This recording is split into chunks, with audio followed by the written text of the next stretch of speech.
Happy Friday, everybody, and welcome back to Brown Bag Bets, powered by BetSperts. We are your daily dose of quick hit handicapping and sports betting picks. I'm Alex Christensen, and since Mr. Rooney and I didn't get to hang out on Tuesday, we told Andy to take a hike, and we're going to do the show today. That's not entirely true.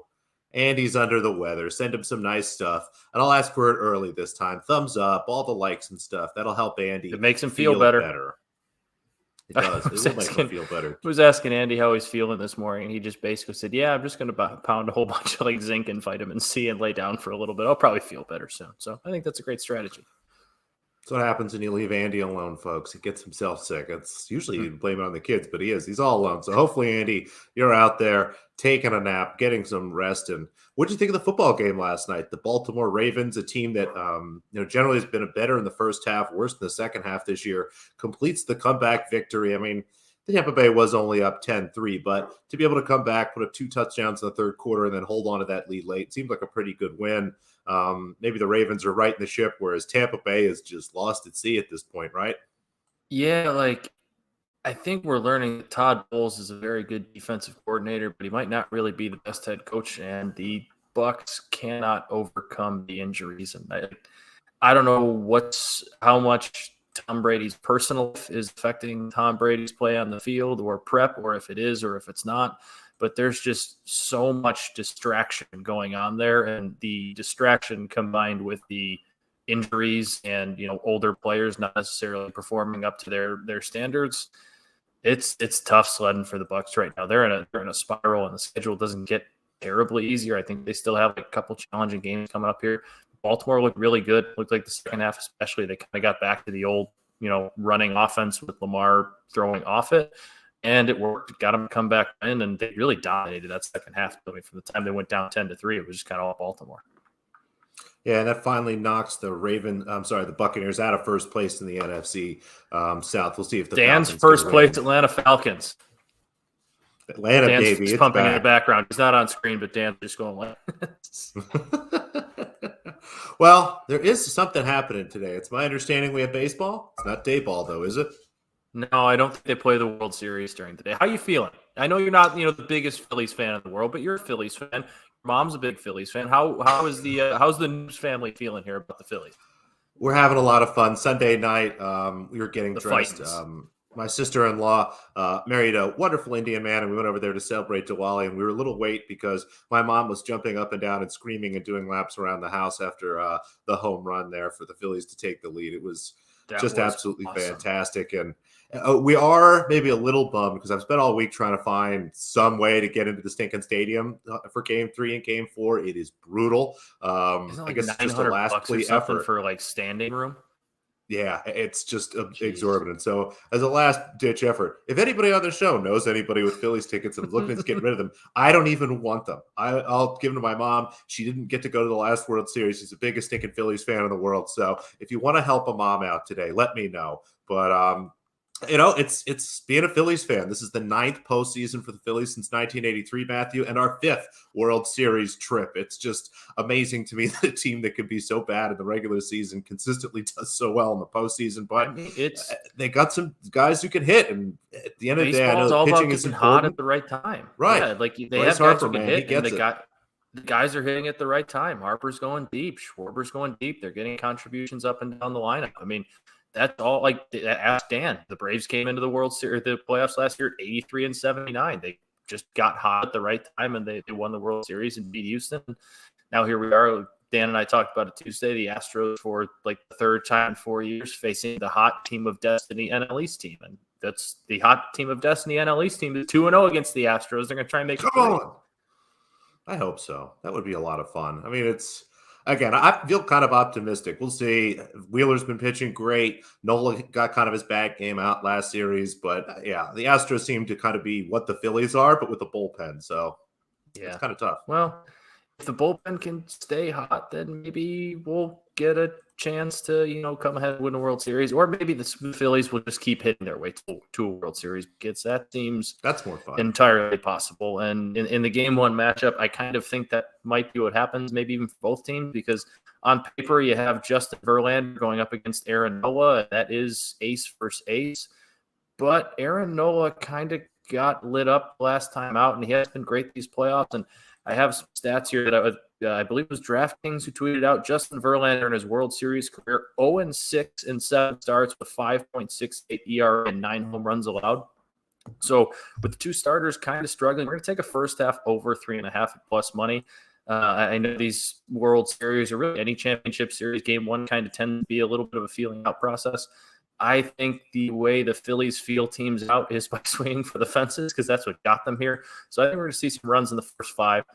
Give me the over 3.5 plus money. I like that. And then I'm going to roll the dice that Jose Altuve, finally starts hitting and gets hot. His 2-hit a home run. Anytime home run odds are at plus 470. I'm going to take a shot with that. He's been really bad so far in the postseason. He's such a good hitter. He's been so clutch for them time after time. I like rolling the dice with him at plus 470. And then Noops, Dan and I talked a little bit on Tuesday. I think my series bet here, I'm going to go with a game one Astros series Phillies game one series price. It's like plus 510 or something I think on FanDuel. At least that's what it was earlier in the week. I kind of like it. I think Houston probably wins game one tonight at home. But if you like the Phillies, I think that's really darn good value for a team that's hitting the hell out of the ball. I don't know if I like this joke, Kyle. Yeah, it's not offensive, but it's not. It's a little much. I like it's like you said, if they're going to score runs, that's how the Phillies have to win this series. I do like that. You know how much I like the game one and series bets. Yeah, I feel like NBA playoffs, you take that's just about every series or every round. There's at least one of those. So that's my Noops pick for this series. Give me Astros game one. Give me Phillies series.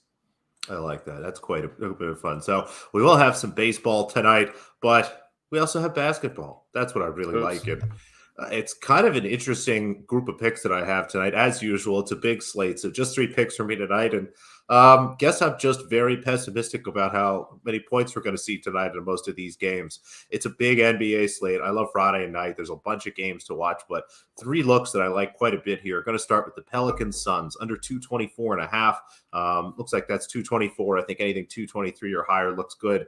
This is a tough number because we don't know who's going to play for the Pelicans. Brandon Ingram is out. That is pretty much all we know. Everyone else on the roster is questionable except for basically Valanciunas and Devontae Graham. If I put everybody else in, I get this total up to maybe 221, 222 with some tweaks and stuff, but that would require a healthy Zion. And from a matchup perspective, the Suns have really grinded this team down. Now, a little different with Zion versus what we've seen over the last year, but if Zion's out, this number is 219 for me. So like this under, even if everybody is in, love it if everybody is out. So going to jump in now anyway. Should be a very slow, tight game. Phoenix probably takes the air out of the ball here tonight. Knicks Bucks under 223.5. The Bucks have also been a team to take the air out of the ball here. Really struggled offensively, not pushing pace kind of the way that we've seen them in the past, and maybe that they should be doing with some of the players they have. They go up against a Knicks team that really brings a high level of effort defensively. Talked about a couple times already the impact of Jalen Brunson, kind of how he unlocks a few of these players to be a little more aggressive defensively as he can slow down the ball handler and things like that. So really like the matchups here defensively for both teams. They can slow each other down now. Not that anybody can guard Giannis, but Knicks have enough of bodies to throw in there, and they'll be sure to double team and kind of set up that wall that slowed down Giannis in the past. Pacers Wizards under 229. I think the market is overreacting here a little bit to some high-scoring Pacers games against different teams. The Wizards have been very slow, again, really taking the air out of the ball, and that's what you see with Porzingis teams. They try to slow the ball down for him so he can get in position, do things offensively, and that takes time off the clock. And as the clock ticks, there's less points. 229, pretty high for me. I have this closer to 223, maybe 224 as I start to change some stuff. So 3 unders for me tonight, 224, 223.5, and 229. Again, Pelicans, Suns, I'll take that 223 or higher. Knicks, Bucks, 222 or higher. And then the last one, pretty close to just on that number. So I did have a question here because Alyssa was asking me about she likes taking the first basket props for any of these games, and you are big on first touchdown score props in prime time. There's actually like some reasoning and thinking behind that. Is there any reasoning or like strategy behind first basket score props? She's looking for one into like the Bulls Spurs game tonight. Like, is there some reasoning behind that? Do you look for like a big man? Do you look for like a star player, or do you really try and find some juicy odds like you do on first touchdown scores? You got to really learn each team. There's a good account out there, NBA First Basket. He tweets out some fun stuff. I like going back and forth with him. He actually does some Twitter first touchdown score stuff. But yeah, a lot of it has to do with some teams do a much better job of winning the tip. And if you have the first possession, you're more likely to score. So go through and start there. Start with who you think is going to win the tip. Unfortunately, like in Uncut Gems, you can't really bet on that. So there's not a line for that. But, certain teams you can tell who has better centers, who generally wins the tap. Start from there and then try to learn each team's habits. Some of those teams that do win the tap have plays built off the tap. Well, you'll see the guy who's going to win kind of knows he's going to win, gets it out to a certain player, and there's kind of a rhythm there. So a lot of it is learning kind of team tendencies early on. It is pretty tough to handicap, though. From my perspective, I think you got to sit and watch the games a little bit. So what I tell her is try to figure out if the Bulls are going to win the tip or not. And if they do, try to think about what some of those early plays have looked for the Bulls. Again, going up against the Spurs, you'll have Pirtle, I guess, taking the tip against Vucevic probably. Probably 50-50 there. So, just try to figure out what the Bulls offense looks early. Pick a player you like. Again, always better to go for a higher number, I think, just because you generally have a better return there. And then hope they win the tip and you get lucky. All right, I like it. Yeah, Lake Show, I'm seeing here the Magic.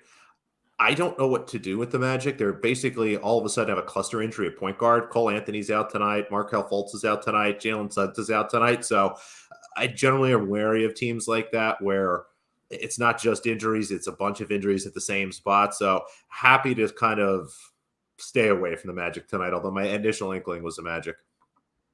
I think I just threw together a fun, heavy favorites, like 3-leg money line parlay. I think I had the Bucks, the Nuggets, and I think Timberwolves going up against Lakers. Lakers' schedule, I know you take their team total under, you took them to miss the playoffs. They could be realistically 0-10, 0-11. Like, it's rough. It's bad, and I love it, but it's bad. It's so good. It makes me so happy. I think LeBron, too, had an Instagram post yesterday of like... Barkley clip again real quick. I think LeBron had an Instagram post yesterday of like, don't take me for granted or something like that. It's like, all right, dude, your team's 0-4. I'm trying to remember who said it. I think it was either Zach Lowe or John Hollinger on his podcast, The Low Post. But effectively it was, if you built a team around LeBron James where LeBron James is the best shooter, you've done a bad job. Mm-hmm. Yeah, that's right. Kind of what we're looking at here. But that's enough basketball. There's some college football, yeah? We got some football tomorrow? Apparently we're in one of those stretches where there's football every day for like a month. 26 or 27 straight days like that. Yeah, it's fantastic. Dan had a fun no touchdown score bet last night in Virginia Tech, NC State. I had the under. I think I took the live under 35, 0-0 at halftime, and I was kind of like, had my eyebrow up like, Dan, you might hit this. And then within like the first 2 minutes, somebody scored a touchdown, and the final ended up also going over 35. So two teams with awful offenses and good defense combined for like 40 points in the second half to really give us a bad beat on the under, a bad beat on Dan's no touchdown score, but that's okay. We do have some Saturday plays. If you're looking for a full breakdown, I will plug the Blogger Bowl. Dan and I had a long chat yesterday going over the top games and such from Thursday, cards, props, all that good stuff. But I do have a couple games I want to point out that I like tomorrow. We'll start in West Virginia. I know it's on the bottom one there. TCU, number 7, goes to play West Virginia in Morgantown. I really like the over 68.5 of that. It's a high total, but I love Big 12 overs, and they've been pretty good this year. Both offenses really good, and I think it's a tricky spot for TCU. They're coming off a stretch of Kansas State, Oklahoma State, and I'm blanking Kansas, Oklahoma. Like, they had 4 or such really kind of big matchups in a row at the time, and they've seen 4 quarterbacks either get hurt or, in the case of Spencer Sanders, be playing hurt. So they've kind of had a run of good luck of not playing their opposition's best quarterback. West Virginia has JT Daniels healthy. It's like I said, it's in Morgantown. It's a tricky spot. TCU could see this as a little bit of a letdown spot. I do think they're going to score points, but I think West Virginia is going to get theirs too. I think TCU is averaging like 520 yards of offense. West Virginia is around 440. Both teams can throw the ball quite a bit. So I see this as a little bit of a slugfest early that TCU kind of pulls away and wins late. But I do think there will be quite a few points to be had there. And then late night game, I believe it's like a 9 o'clock Central, 10 o'clock Eastern start. Going with UCLA at home, minus 16.5 against Stanford. Kind of got beat up at Oregon last week. It probably wasn't quite as bad as the score suggested, but Oregon handled them pretty good. Still think UCLA is a very good football team. They throw the ball well. They run the ball well. They put up a ton of points. They're averaging, I think, like over 40 points a game, at least in their 3 of the last 4. They scored 40 plus, excuse me. Stanford, when these games gets to be, outside of the 21-17 type of effort, they tend to fall behind quickly because they can't really keep up. I think UCLA is going to dominate both sides of the ball at home in this one. After a tough road environment, I think they're going to come home, kind of dominate a pretty bad Stanford team. Who has a fine quarterback in Tanner McKee, but outside of that, they're pretty not good. And I think you get a bounce back effort from UCLA tonight because they're still very much in the Pac-12 race. And if they win the Pac-12, they'll be in a college football playoff race. They have a lot to play for. This is a must-win spot for them. I think they come back home from that Oregon loss and take care of business pretty easily against Stanford. I like it. We're going to lay a lot of points. We're going to go over a big total. No fear.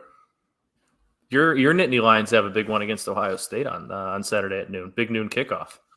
Michigan already ruined our season. Who cares? And okay, but you bounce back with a win against Ohio State. Who knows? Not getting to the Big Ten championship. If you beat Ohio State and then win out, and then Michigan Ohio State beats Michigan, will you be in?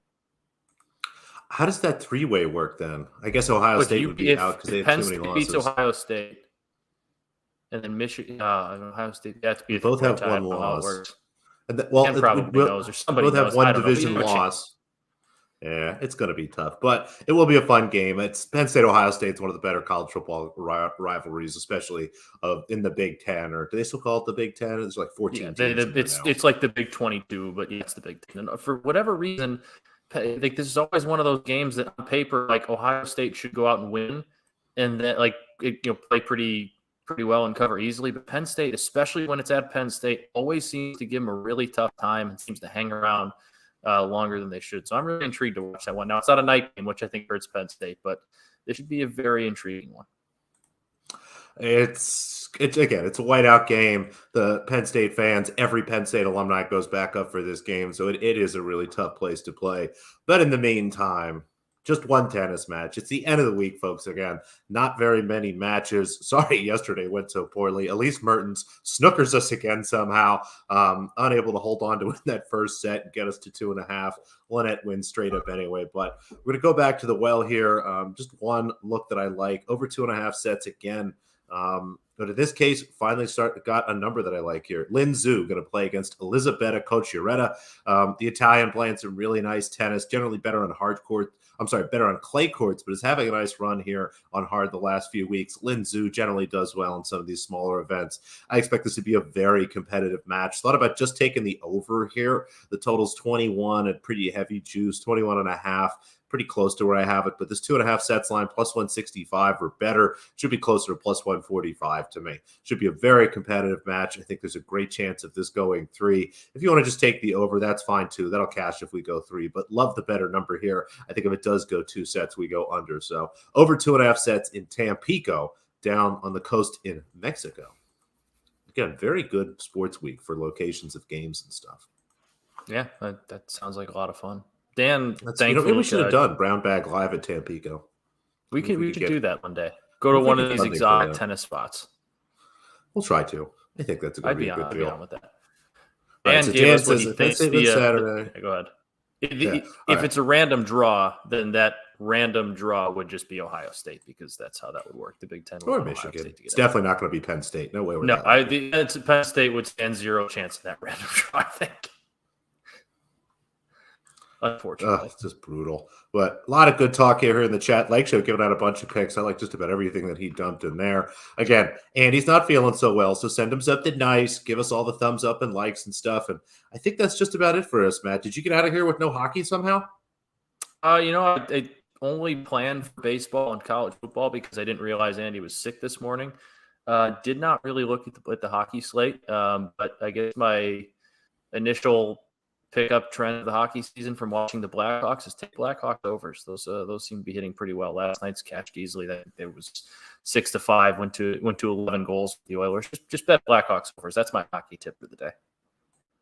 I can dig it. So even a little puck there for you people. Have a great weekend. We'll be back on Monday with all sorts of other great sports stuff. Again, like, subscribe, follow, all that good stuff, and we'll see you then.